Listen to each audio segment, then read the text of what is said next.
Hello, good morning. कसे आहात? Weekend आहे, शनिवार आहे आणि आज गणेश जयंती आहे. सगळ्यांना गणेश जयंतीच्या खूप खूप शुभेच्छा. मुंबईमध्ये तर गणेश जयंती अजूनच खूप मोठ्या पद्धतीने सेलिब्रेट केली जाते. सगळ्या मुंबईकरांना आणि कोकणवासियांना गणेश जयंतीच्या खूप खूप शुभेच्छा आहे. आणि गेल्या वीकमध्ये म्हणजे लास्ट वीकमध्ये मी गोव्याच्या ट्रिपवरती होते, त्यामुळे घर सगळं अस्ताव्यस्त पडलेलं आहे. मला आता क्लिनिंग करायचं आहे आणि तुम्ही पण जॉईन करा, मला क्लिनिंग करण्यासाठी मदत करा. आणि गोवा ब्लॉग बघत आहात ना माझ्या इंस्टाग्राम पेजवरती, प्लीज जा बघा. तुम्हाला आवडले तर लाईक, शेअर आणि माझ्या पेजला फॉलो करायला विसरू नका प्लीज यार. नाही आवडलं तरच फॉलो करायचं, नाहीतर बिलकुल फॉलो नाही करायचं. करूयात आणि थोडासा ब्रेकफास्ट करूयात, कारण आज मी एकटीच आहे आणि माझा नवरा गेला आहे क्रिकेट मॅच खेळण्यासाठी. सगळ्याच ऑफिसमध्ये क्रिकेटच्या मॅचेस ऑर्गनाईज होतात. सो तुमच्या ऑफिसमध्ये मॅच असेल तर तुम्ही पण पार्टिसिपेट करा. मला तर बिलकुल खेळता येत नाही, मी बिलकुल इंटरेस्टेड नाही आहे क्रिकेट खेळण्यामध्ये, पण स्पोर्ट्स खेळायला पाहिजे. जास्त बडबड न करता आजचा ब्लॉग स्टार्ट करूया. Let's get started. सो आता मी घराची स्वच्छता पहिले डस्टिंगनी करणार आहे, कारण खूप सारी धूळ येते. थर्ड फ्लोअरला असल्यामुळं आणि साईडला रस्ता असल्यामुळं खूप धूळ येते. तुम्ही खिडकी जरी लावली तरी धूळ येणारच, तुम्ही कितीही काही करा. त्यानंतर मी किचनची डीप क्लिनिंग स्टार्ट केली, कारण रोज किचनची डीप क्लिनिंग शक्य नाही आहे. त्यामुळे मी वीकमध्ये एकदाच किचन गॅस वगैरे असं मस्त घासून स्वच्छ पाण्याने धुवून घेते. आणि ज्या भरण्या असतात मसाल्याच्या, मिठाच्या, त्याला आपला कुकिंग करताना किंवा स्वयंपाक करताना हात लागतो व तो रोजच्या रोज पुसला जात नाही, त्यामुळे झुरळं वगैरे होतात. त्यामुळे प्रत्येक वीकेंडला न चुकता मी हे गॅस स्वच्छ धुवून घेते आणि भरण्या वगैरे खूप घाण झाले असतील तर घासून घेते, नाहीतरी ओल्या कापडाने स्वच्छ असं पुसून घेते.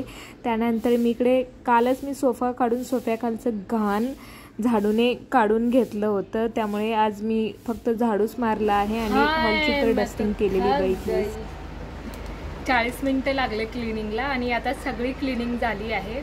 बेसिक उद्या फ्रीजची डीप क्लिनिंग करूया. आणि आता मी जाते फ्रेश व्हायला, म्हणजे आंघोळ करायला. बाय. सो आता माझी झाली आंघोळ. आता मी करणार आहे स्किन केअर. स्किन केअर करणं खूप महत्त्वाचं आहे. तुम्ही जरी घरात जरी राहत असताल तरी सनस्क्रीन तरी ॲटलिस्ट लावलं पाहिजे. त्यानंतर आज मी देवपूजा केली. खूप छान अशी प्रसन्न वाटत होतं देवपूजा केल्यानंतर. आणि आता होता ब्रेकफास्टचा टाईम. मी सकाळपासून काहीच घेतलं नव्हतं, मग गरम पाणी पिलं आणि त्यानंतर मी कधीही सकाळचं पहिलं अन्न ड्रायफ्रूट्स किंवा एखादं फळ घेते, कारण शिजवलेलं अन्न मी घेत नाही. हा माझा ब्रेकफास्टचा पहिला रूल आहे. छोटा ब्रेकफास्ट पण तुम्ही म्हणू शकता. आणि मस्त मी ड्रायफ्रूट्स खाल्ले. त्यानंतर मेन ब्रेकफास्टचा टाईम होता. जनरली मी बॉइल्ड एग्स घेते, मला जास्त काही खायला आवडत नाही, पण आज गणेश जयंती होती म्हणून मी ठरवलं की चहा आणि ब्राऊन ब्रेड घ्यायचे, कारण चहा माझा खूप फेवरेट आहे. मी वीकेंडला तर चहा घेते, कारण स्किप नाही करत, माझा आवडता आहे.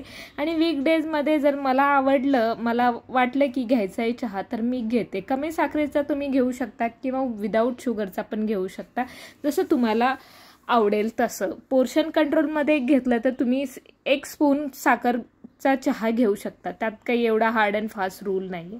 सो आता होता जेवणाचा टाईम. शिमला मिर्च पडलेली आहे, तो चला आपण शिमला मिरची आज भाजी बनवूयात.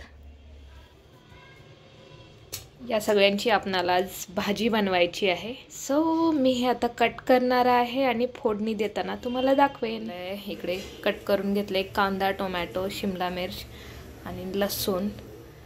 भाजी खूप साध्या पद्धतीने बनवली. तेल टाकलं, लसूण टाकला, जिरे मोहरी टाकली आणि हे कट केलेल्या सगळ्या भाज्या टाकल्या. हळद, शेंगदाण्याची पावडर, मीठ आणि काळं तिखट टाकलं. धने जिरे पूड टाकले, तुम्ही नाही टाकलं तरी चालतं. आणि वाफेवरती शिजवायचं आहे, त्यामुळेच भाजी खूप टेस्टी बनते. हा आहे माझा जेवणाचा मेनू, माझा आवडता मेनू आहे. सो तुमच्या घरी आज जेवणासाठी काय बनवलं आहे तुमच्या आईने, बायकोने, बहिणीने किंवा तुम्ही स्वतःने, मला कमेंटद्वारे नक्की कळवा. तुम्हाला जर माझे ब्लॉग आवडत असतील तर मला कमेंटद्वारे नक्की कळवा. आणि भेटूयात नेक्स्ट ब्लॉगमध्ये. तोपर्यंत बाय.